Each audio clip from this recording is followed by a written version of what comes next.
Esse é um tema importante para o censo e que merece ser olhado com atenção por todos os envolvidos no trabalho de campo. O entendimento sobre o que é deficiência evoluiu muito nos últimos anos. Deixamos para trás a ideia de incapacidade para nos concentrar na funcionalidade das pessoas com deficiência. Não é uma questão de opinião, é o que diz a Lei Brasileira de Inclusão da Pessoa com Deficiência. Vale saber como ela define uma pessoa com deficiência: aquela que tem impedimento de longo prazo de natureza física, mental, intelectual ou sensorial, o qual, em interação com uma ou mais barreiras, pode obstruir a sua participação plena e efetiva na sociedade em igualdade de condições com as demais pessoas. A partir disso, fica fácil entender por que esse tema é importante. Só sabendo quantas são as pessoas com deficiência e entendendo as suas dificuldades, é possível adotar políticas públicas que deixam as oportunidades mais equilibradas para todo mundo. É uma questão que tem impacto nas políticas de saúde, trabalho, transporte, cultura e muitas outras. O primeiro passo é entender que você tem que registrar como o próprio informante avalia a deficiência dos moradores do domicílio. Você ficará muito pouco tempo com aquelas pessoas para entender como elas lidam com essas questões. Uma pessoa com muletas, por exemplo, pode ter apenas uma limitação temporária. Então, o importante é ler claramente as opções propostas pelo IBGE e então escutar atentamente para preencher o questionário de acordo. Uma pessoa com problemas extensos de visão sequer é considerada uma pessoa com deficiência se enxergar bem com o uso de óculos ou lentes de contato. Cada pessoa é um mundo e a melhor maneira de entender esse mundo é escuta aberta e atenta. Você não deve fazer qualquer juízo de valor sobre a condição da pessoa. As perguntas que estarão no seu DMC falarão de deficiências visuais, auditivas, de locomoção, manipulação de objetos e também mentais. Para entender melhor como lidar com esse conjunto de questões, vamos conversar com Juliana Souza de Queiroz, especialista do IBGE no tema.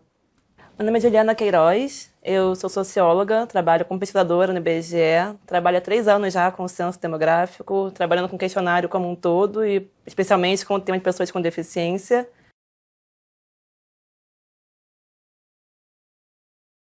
A Lei Brasileira da Inclusão da Pessoa com Deficiência é uma lei que ratifica aqui no Brasil alguns parâmetros e alguns princípios da Convenção Internacional do Direito da Pessoa com Deficiência, que é uma convenção da ONU, e ela ratifica o modelo biopsicossocial da deficiência. Antigamente, você tinha um modelo biomédico da deficiência, que entendia deficiência no corpo do indivíduo.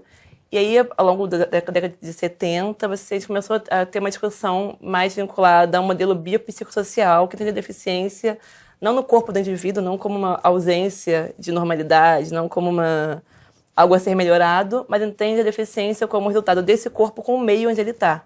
Então, você tira o peso do corpo e coloca o peso na estrutura social em que esse indivíduo está inserido.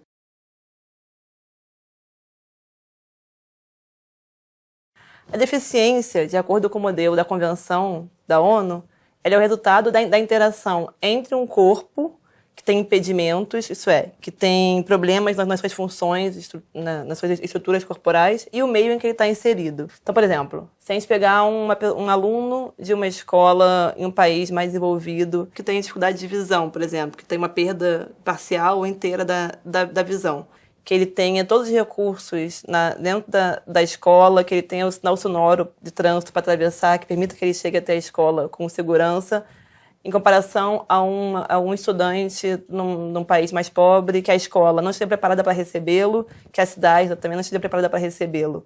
Esses 2 alunos, eles podem ter o mesmo grau de dificuldade no seu corpo, mas a relação desse corpo com o meio é tão diferente que, em um caso, você não tem uma deficiência, porque, em um caso, esse meio te dá facilitadores, então que você tenha uma funcionalidade, e, no outro caso, o resultado dessa interação desse corpo com o meio é deficiência, porque esse meio ele produz barreiras a esse indivíduo. O resultado disso é que a deficiência não é uma questão de sim ou não, mas é muito mais a ver com um contínuo de funcionalidade.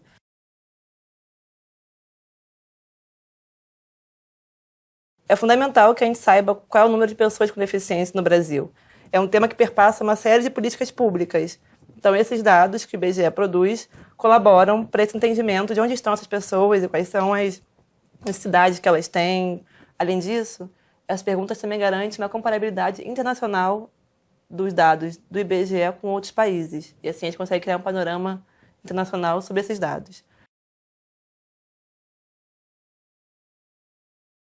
É uma pergunta muito delicada, na verdade, né? Ainda tem uma parte da sociedade que estigmatiza muito a deficiência. Então, para esse entendimento de deficiência como algo anormal, como algo a ser consertado, que é um entendimento ultrapassado já, mas que infelizmente ainda vigora em algumas cabeças, é uma pergunta muito constrangedora. Mas isso, na verdade, é muito mais teórico. Na prática, eu nunca vi muitos problemas com essa pergunta, mas, enfim, a gente reconhece que é uma pergunta sensível porque parte da sociedade ainda estigmatiza as pessoas com deficiência.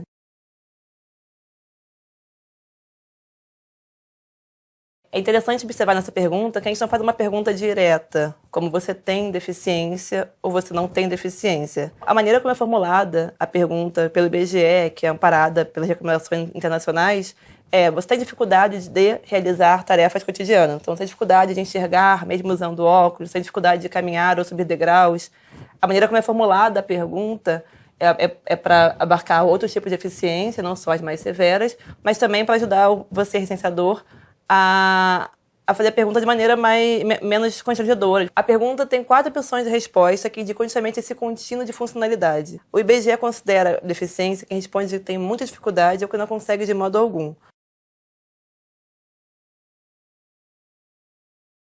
A gente pode chegar no domicílio e encontrar uma pessoa que aparentemente não tenha nenhum problema no corpo dela, mas que ela tenha alguma doença que impeça, por exemplo, de subir degraus. É importante que essa avaliação seja feita para cada morador pelo informante e que não tenha nenhuma avaliação inicial do recenseador.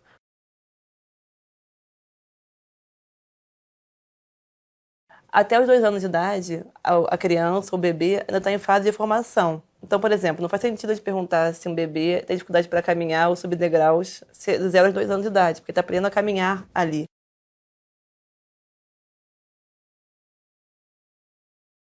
Então, recenseador, você tem uma tarefa muito importante nas suas mãos, que é garantir que esse bloco de pessoas com deficiência seja muito bem feito. As 5 perguntas que você vai levantar são dificuldade para enxergar, para ouvir, para caminhar ou subir degraus, para pegar pequenos objetos com as mãos e também deficiências mentais.